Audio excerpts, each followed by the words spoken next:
Hare Nama Hare Nama eva kevalam Kalo nasteva nasteva nasteva gatiranyata.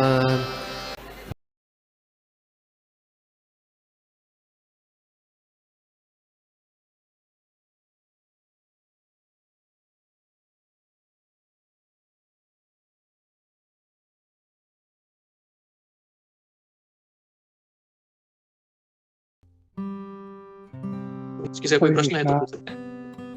दंडवत प्रणाम। Thank you Prabhu.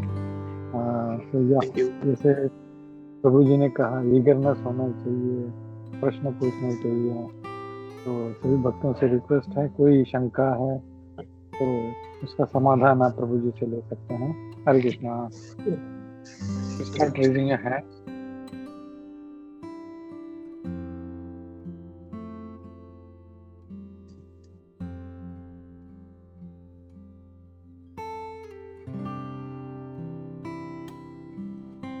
Yeah, start speaking Hemangini Mataji and then balance to Hemangini Mataji.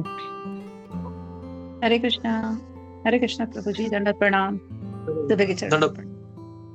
बहुत सुंदर class प्रभु जी। आपने you begin अपने start किया माया के प्रभाव से, कि माया एक साधारण हमारे जैसा जीव, उसके ऊपर माया प्रभावशाली हो सकती है, लेकिन वो ही माया कभी भगवान के ऊपर प्रभावशाली नहीं हो सकती, क्योंकि वो माया भगवान से ही आती है। सो जैसे 3 गुणों का प्रभाव जीवों पर है, लेकिन 3 गुणों से भगवान कभी प्रभावित नहीं होते, उसी तरह से भगवान कभी माया से भी प्रभावित नहीं होते। आपने वो बहुत अच्छे से समझाया प्रभु जी। फिर आपने और एक बात भी कहा कि जो कृष्ण प्रेम होता है, कृष्ण प्रेम अगर कहीं भी बट रहा है तो जाके इमिडिएटली उसको एब्जॉर्ब करना है, लेना है, लेकिन उसका मोल क्या है? किसी पैसे से या फिर किसी मटेरियल थिंग से आप उसको नहीं ले सकते। उसका मोल है लौल्यम, मतलब भगवान के प्रति अगर आपको प्रेम है, लौल्यम अगर आप में जागृत हुआ है, तभी आप उसको ले सकते हैं। लेकिन प्रभु जी इनिशियली वो लौल्यम तो हर किसी में नहीं होता। जैसे जैसे धीरे धीरे आप भक्तों के संग में आते हो या फिर आप भगवान का नाम लेना शुरू करते हो, स्पिरिचुअल आध्यात्मिक कार्यों में आप लगते हो, तो धीरे धीरे वो लौल्यम बढ़ता जाता है। इट्स नॉट इमीडिएट, ऐसे नहीं कि हाँ बट रहा है तो जाके लौल्यम ही है तभी हम गए वहां तक। डेफिनेटली हमारी कोई स्वीकृति होती है कि हम एक स्टेप आगे बढ़ते हैं कृष्ण भक्ति की तरफ, लेकिन वो जैसे धीरे धीरे भक्तों के संग में ही वो और ज्यादा बढ़ने लगता है, कि हमें समझ में आने लगता है कि एग्जैक्टली क्या करना है हमें। और एक भक्त के हृदय में जैसे हम भगवत गीता कई बार पहली बार पढ़ते हैं तो कुछ अलग तरीके से समझ आती है, वैसे ही हम बार बार जब पढ़ते हैं तो हर बार वो भगवत गीता अलग तरीके से हमें समझ आती है। तो जैसे चेतो दर्पण मार्जनम कहते हैं ना चैतन्य महाप्रभु, उस तरह से धीरे धीरे हमारे मन का जो दर्पण है वो धीरे धीरे जैसे क्लीन होता है, तो हम समझ सकते हैं कि एग्जैक्टली श्रील प्रभुपाद हमें इसमें क्या बताना चाह रहे हैं, कौन सा मैसेज एग्जैक्ट भगवान कृष्ण अर्जुन को दे रहे। तो वो जैसे वो हमें slowly it comes to us, है ना, प्रैक्टिस से समझ आती है। और आपने एक बार भी अभी एंड में जो बताई, जो अपने भागवतम का वर्स पढ़ा, कि जिसमें inquisitiveness to hear Srila Prabhupada ने बहुत इम्पोज किया है, क्योंकि ये नवविधा भक्ति का पहला अंग है श्रवणम। तो अगर उसी से हमारी भक्ति शुरुआत होती है, और श्रवणम करके वो हम तक ही नहीं रखना है, नेक्स्ट स्टेप कीर्तनम है, मतलब हमें किसी को बताना है। बताना in the sense not exactly in the form of किसी क्लास लेक्चर के रूप में, पर आप लिख के भी रख सकते हो, कहीं पे आपकी जो रियलाइजेशन है वो भी आप लिख सकते हो, कहीं प्रीचिंग के काम में आप उसको यूज कर सकते हो। सो नवविधा भक्ति की शुरुआत जो है वो श्रवणम से होती है, और वो भी अपने अभी एंड में बहुत अच्छे से समझाया प्रभु जी। Hare Krishna. Thank you so much प्रभु जी। Thank you.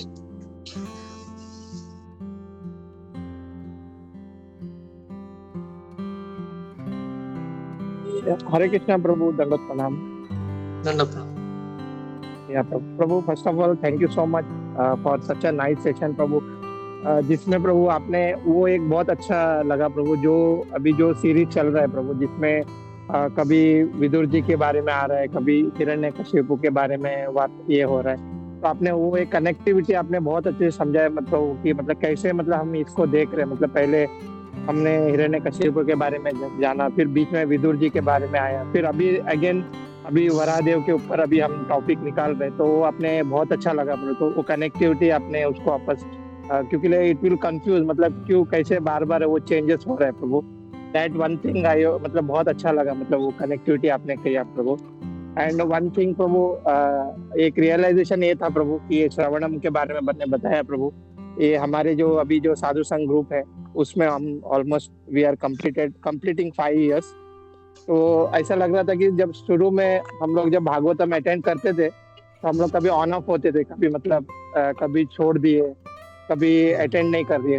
बट अभी लग रहा है कि प्रभु मतलब जब ये जो डेली एटलीस्ट जो 30-40 मिनट्स का जो हमारा मॉर्निंग का भागवतम सेशन है, अगर एक दिन भी अटेंड नहीं करते हैं तो ऐसा लगता है आज कुछ तो कुछ मिसिंग हो गया हमसे, मतलब बिकॉज ऑफ ये जो डेली अटेंडेंस हम कर रहे हैं इसके वजह से प्रभु। दैट वन थिंग रियलाइजेशन प्रभु एक था प्रभु। और प्रभु एक क्वेश्चन भी था प्रभु कि ये जो अपने श्रवणम के बारे में, मतलब when we engage ourselves in the devotional practice, तो ऐसा लगता है प्रभु कि डेली लाइफ में कि मतलब बहुत ज्यादा हम फोकस करें भक्ति में ताकि हम और प्रगति कर पाए। But at the same time हमें ये भी लग रहा है प्रभु कि मतलब we have our family life, तो हमें उनको भी थोड़ा समय देना चाहिए। तो ये जो बैलेंसिंग है ना प्रभु, ये बहुत कठिन हो जाता है कि चलो थोड़ा सा हम भक्ति को थोड़ा पीछे कर लेते हैं, बिकॉज क्योंकि दोनों एक साथ नहीं चल पा रहे। तो अगर आप इसके ऊपर कुछ थोड़ा सा लाइट दीजिए प्रभु कि मतलब हाउ, मतलब हमें मतलब भक्ति करने की इच्छा भी है बट साथ में वो फैमिली को भी अपना समय देना है। तो इसके ऊपर अगर आप कुछ बता पाए तो प्रभु। हरे कृष्णा प्रभु। हरे कृष्णा। ये मेरे लिए आसान क्वेश्चन नहीं है, मतलब ऐसा बोलते हैं कि ब्रह्मचारी का जो जीवन है वो अलग है और गृहस्थों का जीवन पूरा अलग है, और हम आपका नहीं समझ पाएंगे और आप हमारा नहीं समझ पाएंगे। फिर भी एक जनरल प्रिंसिपल बता सकता हूँ, हो सकता है कि इसलिए यूजुअली ब्रह्मचारी ज्यादा फैनेटिक हो सकते हैं और हम समझ नहीं पाते कि आपका सिचुएशन कैसा है, इसलिए आइडियली ये गृहस्थ को अच्छा बता सकते हैं। लेकिन वैदिक प्रिंसिपल के हिसाब से मैं ऐसा बता सकता हूँ कि हर एक चीज का समय भी रहता है और अपने स्टेज के हिसाब से कर्तव्यों को करते जाना ये सबसे सेफ है। जैसे भगवान कृष्ण भी बताते हैं ना गीता में कि अलग अलग वर्णाश्रम है, अलग अलग वर्णाश्रम, स्पेशली वर्ण और आश्रम दोनों, तो उसके हिसाब से वो जो हमने एक बार चूज कर लिया तो उसका ड्यूटीज भी फुलफिल करना ही पड़ेगा। और आश्रम का भी एक स्टेज है जहाँ पे हमको आगे जाना पड़ेगा। तो जैसे समझो कोई व्यक्ति नया शादी किया है और अभी तक उसने रिलेशनशिप में इन्वेस्ट ही नहीं किया अपने पत्नी के साथ, अपने बाकी रिश्तेदारों के साथ, और तभी वो पूरा सीरियसली बहुत ज्यादा सीरियस बन जाएगा भक्ति में, तो प्रॉब्लम में फंस सकता है। तो वो स्टेज क्या है, उसको एटलीस्ट 1-2 साल उसको बैलेंस करते जाना पड़ेगा। फिर आगे धीरे धीरे वो सोच समझ के अपने मूड, उनका पत्नी का मूड और इसका मूड, बच्चों का मूड सब समझ के आगे बढ़ना पड़ेगा। तो आप अगर स्टेज बाय स्टेज करेंगे, जैसे समझो आपको अभी बहुत सीरियस बनना है, लेकिन अभी आप किसी का, एक व्यक्ति का कोई नया बच्चा जन्म लिया है वो कितना सीरियस बन पाएगा या समय कितना दे पाएगा? सीरियस रहेगा वो भक्ति में, सीरियसनेस हृदय में है, लेकिन उसको प्रकट करने का समय भी अलग अलग समय पे आता है। एक व्यक्ति 50 साल हो गया, उसने अच्छा पैसा कमाया, उसका अभी सिक्योर जॉब है, जॉब भी करने का जरूरत नहीं उसको, और बंगला रेडी है और उनके बच्चे भी सेटल हो गए, और अभी भी अगर वो अपना पैसा कमाने के पीछे है तो वो रॉन्ग है। और एक व्यक्ति फाइनेंशियली वीक है, माता पिता डिपेंडेंट है और उसकी पत्नी को संभालना है, बच्चों को संभालना है, उनका शादी कराना है, और अभी वो सोचेगा कि मुझे अभी कम पैसे का जॉब लूंगा, बहुत समय में भक्ति में दूंगा, तो फिर उसका वो गलत हो जाएगा। तो ये सब स्पेसिफिक केसेस है, आपको देखना पड़ेगा कि सीरियस भगवान अपॉर्चुनिटी देंगे सीरियस बनने के लिए। आपका हृदय में उसका इच्छा बनाए रखिए, उसका जो जैसे अग्नि रहता है ना, वो जलाए रखना है सीरियसनेस का, लेकिन उसको प्रकट कब करना है, वो सही समय पे करने से उसका ग्लोरी बढ़ता है। गलत समय पे करने से डिवोटीज भी आपका निंदा करेंगे, समाज भी निंदा करेगा और भगवान भी कुछ नहीं। तो ये बहुत मैच्योर डिसीजन रहता है, इसके लिए मैच्योरिटी से ही लेना पड़ता है। तो सही समय पे सही चीज करने से वो चीज ऑस्पिशियस बन जाता है। अच्छा ही चीज करना लेकिन गलत समय पे करने से भी वो गलत बन जाता है। तो इसलिए आप थोड़ा पर्सनलाइज्ड हो, आप किसी से पूछ सकते हैं। तो इतना ही मुझे बताना था प्रभु इसके बारे में। या प्रभु, धन्यवाद प्रभु, थैंक यू सो मच प्रभु। और सच्चा मतलब आपने इतने अच्छे से इसको समझाया प्रभु। And thanks once again for such a nice session प्रभु। हरे कृष्णा। Thank you. हरे कृष्णा प्रभु जी, दंडवत प्रणाम। Thank you for your enlightening words, और सब कुछ बहुत अच्छे से समझ में आया। तो एक जो है वो दुविधा ये है गुरु और दीक्षा के उसमें कि 2-3 तरह की चीजें जो हम सुनते हैं, जैसे कि एक कई बार सुना है कि इसलिए नहीं कि जब औरों ने गुरु किया है तो हम बस खाली नकल करने के लिए करें, सुनते हैं। फिर दूसरा ये भी कि गुरु के बिना गति नहीं है, गुरु के बिना हम भक्ति में आगे प्रोग्रेस बहुत मुश्किल है। और ये भी कि गुरु अपने आप मिल जाते हैं। और तो और फिर वो थोड़ा सा ये भी एक रहता है कि हमारा अभी जो है वो मतलब अभी क्या पता नहीं, सेंसस पे तो कंट्रोल का तो मतलब लगता है कि बहुत ही मुश्किल है। तो मतलब इस चक्कर में सेंसेस और ये सब मतलब इतना सारा वो सब सोचने के बाद लगता है कि हम जो है ये वाकई कभी दीक्षा के लिए कभी पात्र तो खैर कभी नहीं हो पाएंगे। मतलब क्या इसमें कैसे सोचना चाहिए, मतलब काफी वो है कंफ्यूजन और डिलेमा, मतलब कैसे इसको सोचे इतने उस पे भी, इस एज पे भी आके, जैसे I am now 50 above, cross 50, तब भी जो है वो इतना अंदर वो है कि कैसे इसका वो करे निवारण, इन सब इतनी सारी बातों का। काफी कुछ पूछा आपने, बहुत अच्छा है। लेकिन हाँ, तो इन जनरली देखा जाए तो गुरु सिर्फ बनाने के लिए नहीं बना सकते। प्रभुपाद, इधर मैं अभी एक पढ़ रहा था, इधर ही लिखा हुआ है प्रभुपाद का, इस मैं आपको पढ़ के सुनाता हूँ। The spiritual master is always prepared to impart knowledge to the disciple, specifically when disciple is very inquisitive. Inquisitiveness on the part of disciple is great necessity. Like Parishit Maharaj is a typical disciple. अभी आगे बता रहे हैं, if one is not inquisitive about self-realization, one need not approach a spiritual master simply to make a show of discipleship. Since everybody has a guru these days, therefore I am also accepting one. तो ऐसा नहीं करना है। सब लोग दीक्षा ले रहे हैं, मुझे भी लेना है। जब तक हृदय से आपको कॉन्फिडेंस नहीं आता और आपको नीड फील नहीं होता, तो दूसरे कर रहे इसलिए मैं करूंगा या करूंगी, ये सही नहीं है। लेकिन उस स्तर तक आना भी चाहिए कि मैं आगे जाके कभी ना कभी मुझे गुरु लेना है। और वो स्तर तक आने के लिए क्या करना है, वो आप धीरे धीरे आपके संग से हो जाएगा।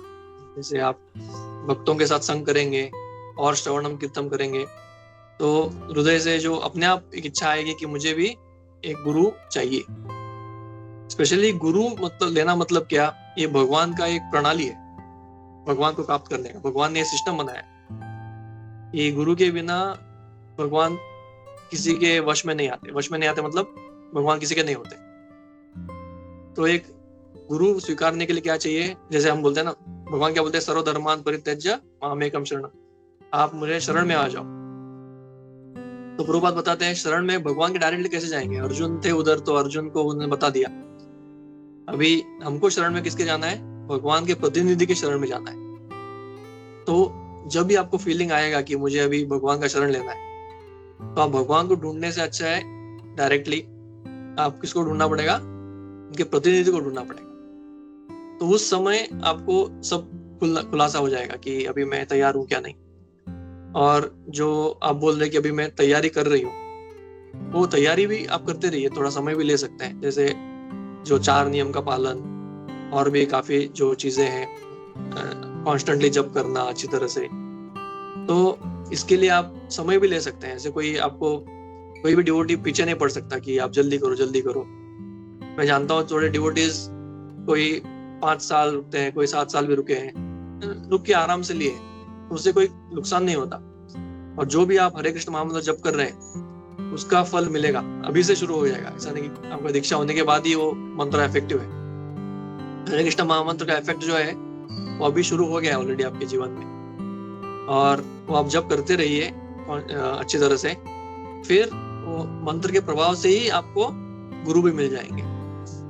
तो अभी आप फोकस कीजिए अटेंटिव चैंटिंग पे, क्योंकि अटेंटिव चैंटिंग से आपके जो भी इतने सारे प्रश्न थे ना वो सभी सॉल्व हो जाएंगे, क्योंकि भगवान परमात्मा के रूप में सबके गुरु है बाय डिफॉल्ट, तो चैत्य गुरु बोलते हैं, उसके साथ सबका संबंध है ऑलरेडी। तो जब आप जपा करते हैं तो वो चैत्य गुरु जो है वो गाइड करेंगे आपको कि अभी आपको लेना है, किससे लेना है, और लेके क्या वो आगे बढ़ाना है, ऐसे। ठीक है माता जी। Thank you, Prabhuji. You have solved my problem, my dilemma. Basically, I got a correct answer. I found this answer really connecting. Thank Yes. you. Thank you. Thank you. Please continue. Hare Krishna. Hare Krishna, Prabhuji, Dandavat Pranam. Thank you for an excellent, philosophical and very informative class. Prabhuji, I had a question. Was sufficient hearing या श्रवण के बारे में. So just to give an example, for example, I'm a diabetic and I'm asked to take a medicine. So I think Prabhupada gives that analogy.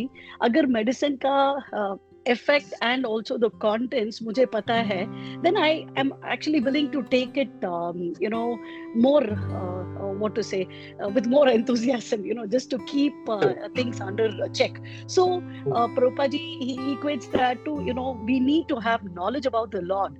Then we kind of appreciate him. So I'm tying it to Shravan. We get that knowledge, and one of the ways is through Shravan. प्रभु जी, मेरा question ये है कि ये curiosity, because we know that there are 4 paths to reach the Lord. I mean, God gives several paths, like कर्म योगा, ध्यान योगा, ज्ञान yoga and bhakti yoga. So we are in this path of bhakti and we are doing shravanam and trying to get as much knowledge as possible. Is there a danger, Prabhuji, of this actually morphing into a Jnana Yoga, which may take us away from the path? So if you can throw some light on that, would appreciate that. Hare Krishna. So माता जी ने पूछा कि ज्ञान योग, ध्यान योग और बाकी के योग है, और श्रवणम जो है वो ज्ञान मार्ग में आता है, ऐसा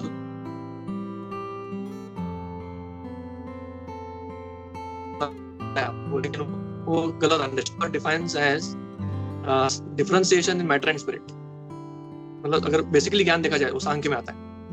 मतलब सांख्य योग विदाउट भक्ति जो है वो एन्यूमरेशन ऑफ मैटर, 24 एलिमेंट्स को निकालना, जैसे आपने अभी वो आगे पढ़ेंगे आप कपिल शिक्षा में, जैसे और 3-4 चैप्टर जाएंगे आपका ज्ञान योग शुरू हो जाएगा। ज्ञान योग डिफाइन करेंगे उधर, आप चिंता मत कीजिए, और 3-4 चैप्टर में आपका ये पूरा सवाल का आपका उत्तर मिल जाएगा। अभी मैं सिर्फ आपको थोड़ा ये बताता हूँ कि हमारा जो श्रवणम है वो स्वयं एक भक्ति का अंग है। श्रवणम कीर्तनम विष्णु स्मरणम। और ये श्रवणम जो है वो ड्राई ज्ञान नहीं है, शुष्क ज्ञान नहीं है, वो भक्ति संबंधित श्रवणम, इसलिए वो भक्ति का ही अंग बोला जाता है, वो भक्ति का ही अंग है वो। तो हम जो अभी श्रवण आपको प्रभुपाद बता रहे कि सफिशिएंट हियरिंग, जैसे सुखदेव गोस्वामी परीक्षित महाराज वो जप करते हुए हमको 7 दिन दिखे नहीं, करेक्ट? वो सिर्फ क्या कर रहे थे? श्रवणम कर रहे थे, तो उसी से वो भगवत धाम चले गए। तो श्रवणम जो है वो भक्ति का ही अंग है, और कोई भी एक अंग जो है वो एक अंग हमारा क्या कर सकता है? भगवत धाम पहुंचा सकता है। तो इसलिए श्रवणम को आप ज्ञान योग से कंफ्यूज मत होइए। ज्ञान योग का जो श्रवणम है वो है, जैसे मैं बताऊं आपको, ज्ञान योग के अंग जो है वो है सेंस कंट्रोल, तपस्या और logical differentiation between matter and spirit. जैसे भगवान गीता में बोलते हैं ना कि हम शरीर नहीं, हम आत्मा है, लेकिन वो भी शुरुआत में हमको भक्ति करने में बहुत उपयोगी पड़ता है। तो जब ज्ञान भक्ति के साथ चलता है तो भक्ति का ही उस पर आरोपण होता है, उसको बोलते हैं आरोप सिद्ध भक्ति। जैसे जब रानी चल रही है तो उसके पीछे कौन चलते हैं? दासियां चलती है, नौकरानियां चलती है। तो जैसे रानी बैठेगी वो लोग भी बैठेंगे, जब रानी उठेगी तो वो उठ जाएंगे। तो वैसे ही जो ज्ञान और कर्म है वो दोनों इसके पीछे चलते हैं, भक्ति के पीछे चलते हैं। और जब वो संग में रहते हैं भक्ति के, तो उनमें भी क्या उनका रंग चढ़ जाता है, मतलब भक्ति का ही रंग चढ़ता है। तो इसलिए जैसे यज्ञ करना, जब आप नरसिंह यज्ञ करते हैं और बाकी यज्ञ करते हैं, तो देखा जाए तो कर्म में आता है, लेकिन क्योंकि वो अभी भक्ति उसके साथ है, हरे कृष्ण महामंत्र का जप चल रहा है और भगवान का ग्लोरिफिकेशन चल रहा है, तो वो भी भक्ति में आ जाता है। समझ में आया? जैसे तो जो भी कर्म कांड है और कर्म योग है और जो भी ज्ञान योग है, उसको आप भक्ति के साथ करेंगे तो भक्ति का वो सर्वेंट बन जाते हैं और वो भक्ति का ही वो रिजल्ट देते हैं। लेकिन अगर उसको सेपरेटली करेंगे, जैसे उसको ड्राई लॉजिशियंस बोलते हैं, जो मायावादी वगैरह रहते हैं, उनमें कोई भगवान के लिए कोई अप्रिसिएशन नहीं रहता, भगवान की लीलाओं के प्रति उनका कोई आकर्षण नहीं रहता, ये सिर्फ वो इस भौतिक दुनिया से छुटकारा पाना चाहते हैं। वो ज्ञान मार्ग गलत है। तो इसमें कोई आपको ये नहीं है, टेंशन नहीं, आप जितना चाहे उतना श्रवण कीजिए, उसमें कोई ज्ञान का ये नहीं होगा, आवरण नहीं होगा। और इसका उत्तर आपको और थोड़े चैप्टर में डिटेल में मिल जाएगा, क्योंकि सांख्य योग बताने वाले कपिल मुनि और देवहूति माता भी ये सभी प्रश्न पूछेंगे। आप ज्ञान मार्ग बताइए, आप कर्म मार्ग, इसका मार्ग बताइए, सांख्य योग का बताइए, फिर उसमें अप्रिसिएशन होता है भक्ति मार्ग।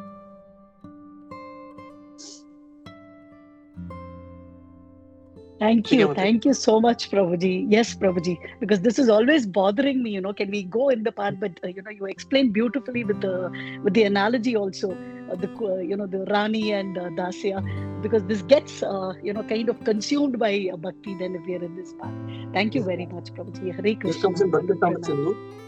It comes in Bhakti Rasamrita Sindhu, and if you want in more detail, you can see some particular lectures. Yeah.